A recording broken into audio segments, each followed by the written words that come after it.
शिव पुराण श्री रुद्र संहिता चतुर्थ खंड अध्याय 20वां पृथ्वी परिक्रमा का आदेश, गणेश विवाह व कार्तिकेय का रुष्ट होना।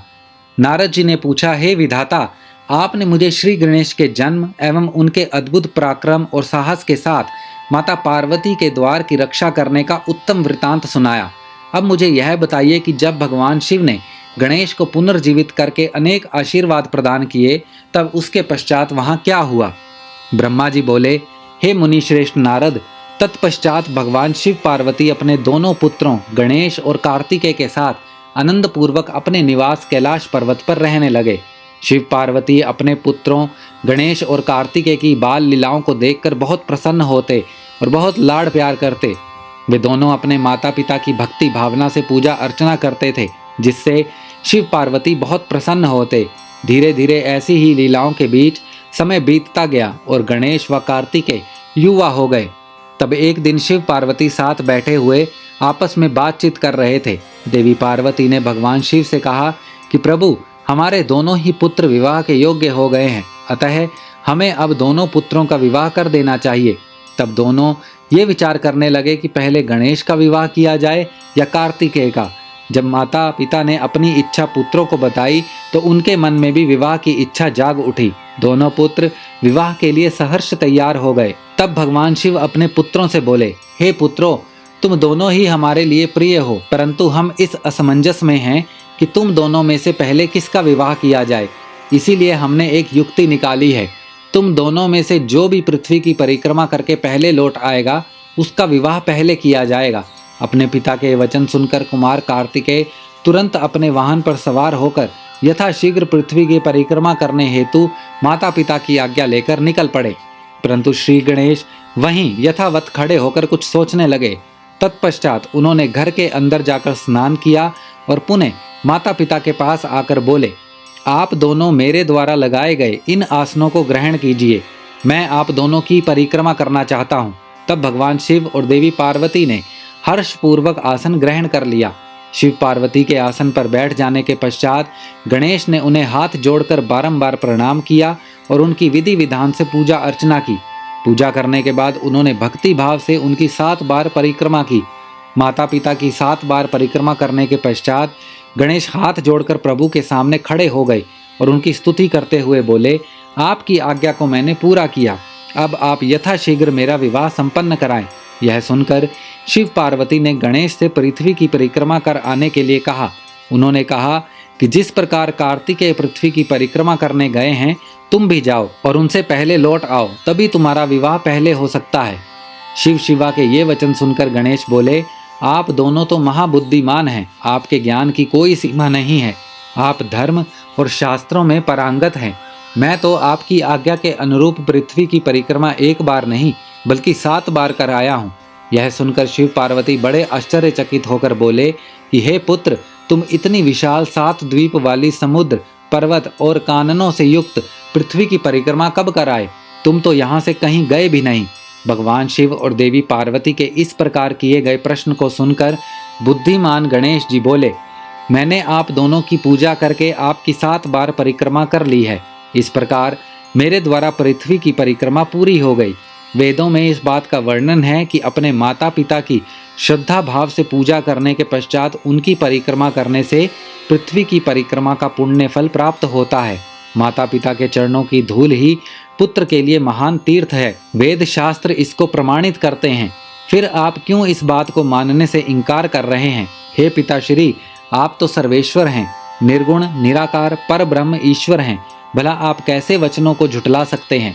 कृपा कर बताइए कि शास्त्रों के अनुसार क्या मैं गलत हूँ? इस प्रकार गणेश जी के वचन सुनकर शिव पार्वती अत्यंत आश्चर्यचकित हुए। अपने पुत्र गणेश को वेदों और शास्त्रों का ज्ञाता जानकर उनकी प्रसन्नता की कोई सीमा न रही। तब मुस्कुराते हुए भगवान शिव पार्वती बोले, हे प्रिय पुत्र, तुम बलवान और साहसी होने के साथ साथ परम बुद्धिमान भी हो। यह सत्य है कि जिसके पास बुद्धि बल है वही बलशाली भी है। बिना बुद्धि के बल का प्रयोग भी संभव नहीं होता। बुद्धिहीन मनुष्य संकट में फंस जाने पर बलशाली होने के बावजूद भी मुक्त नहीं हो पाता। वेद शास्त्र और पुराण यही बताते हैं कि माँ बाप का स्थान सबके ऊपर होता है, उनके चरणों में ही स्वर्ग है। अपने माता पिता की आज्ञा का पालन करना ही पुत्र का एकमात्र धर्म है। उनकी परिक्रमा पृथ्वी की परिक्रमा से भी बढ़कर है। अतः तुम्हारी बात सर्वथा सत्य है। तुमने कार्तिकेय से पहले ही पृथ्वी की परिक्रमा पूर्ण कर ली है। अतः हमें तुम्हारा विवाह सबसे पहले और शीघ्र ही करना चाहिए। जब भगवान शिव और पार्वती ने गणेश की बात का समर्थन कर उसे स्वीकार कर लिया, तब गिरिजानंदन प्रसन्न हो गए और अपने माता पिता को प्रणाम करके वहां से चले गए। महादेव जी अपनी प्रिया पार्वती जी के साथ बैठकर इस चिंता में डूब गए कि हम विवाह के लिए वधू की खोज कहाँ करें। जब वे इस प्रकार विचार कर ही रहे थे, तभी प्रजापति विश्वरूप कैलाश पर्वत पर पधारे और उन्होंने भक्ति भाव से शिव शिवा को नमस्कार कर उनकी स्तुति की। जब महादेव ने उनसे कैलाश आगमन का कारण जानना चाहा, तब प्रसन्न हृदय से विश्वरूप जी ने कहा, हे भगवान, मैं आपके पास अपनी 2 पुत्रियों सिद्धि और बुद्धि के विवाह का प्रस्ताव लेकर आया हूँ। प्रभु, सिद्धि और बुद्धि सुंदर और सर्वगुण संपन्न हैं। मैं उनका विवाह आपके पुत्र से करना चाहता हूँ। प्रजापति विश्वरूप के वचन सुनकर भगवान शिव और देवी पार्वती बहुत हर्षित हुए और उन्होंने उनका विवाह प्रस्ताव स्वीकार कर लिया। भगवान शिव शिवा ने अपने प्रिय पुत्र गणेश का शुभ विवाह सिद्धि बुद्धि के साथ आनंद पूर्वक संपन्न कराया। इस शुभ अवसर पर सब देवता हर्षपूर्वक सम्मिलित हुए। उन्होंने गणेश को स्पत्निक ढेरों आशीर्वाद और शुभाशीष प्रदान किए और अपने अपने स्थान पर लौट गए। तत्पश्चात श्री गणेश अपनी दोनों पत्नियों के साथ आनंद पूर्वक विहार करने लगे। काफी समय व्यतीत हो जाने के पश्चात उनके 2 पुत्र उत्पन्न हुए। सिद्धि से उत्पन्न पुत्र का नाम शुभ तथा बुद्धि से प्राप्त पुत्र का नाम लाभ रखा गया। इस प्रकार श्री गणेश अपनी दोनों पत्नियों और पुत्रों के साथ आनंद पूर्वक रहने लगे। जब श्री गणेश को सुखपूर्वक अपना जीवन व्यतीत करते हुए काफी समय बीत गया, तब कुमार कार्तिकेय पृथ्वी की परिक्रमा पूरी करके लौट आए। वे घर पहुंचने ही वाले थे कि रास्ते में ही उनकी भेंट नारद तुमसे हो गई। तब तुमने कार्तिकेय से कहा कि तुम्हारे माता पिता ने तुमसे सौतेले व्यवहार किया है। तुम्हें पृथ्वी की परिक्रमा पर भेजकर तुम्हारे भाई गणेश का 2 सुंदर कन्याओं से विवाह कर दिया है। अब तो उनके 2 पुत्र भी हो चुके हैं और वे आनंद पूर्वक अपना जीवन सुख से बिता रहे हैं। यह तुम्हारे माता पिता ने अच्छा नहीं किया। नारद, तुम्हारी ऐसी बातें सुनकर कार्तिकेय क्रोध में भर गए। वे अत्यंत व्याकुल होकर अतिशीघ्र घर पहुंचे। क्रोध के कारण उनका मुख लाल हो गया था।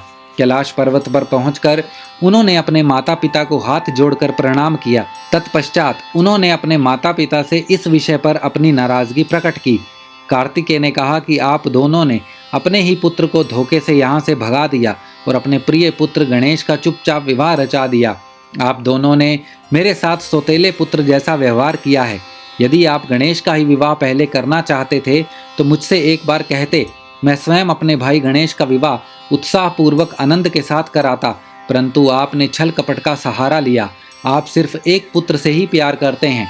मेरे होने ना होने का आपको कोई फर्क नहीं पड़ता। अतः मैं यहाँ से हमेशा हमेशा के लिए जा रहा हूँ। अब मैं क्रौंच पर्वत पर जाकर सदैव तपस्या करूँगा। यह कहकर कुमार कार्तिकेय वहाँ से चले गए। भगवान शिव और पार्वती ने उन्हें समझाना चाहा, पर उन्होंने उनकी बात अनसुनी कर दी।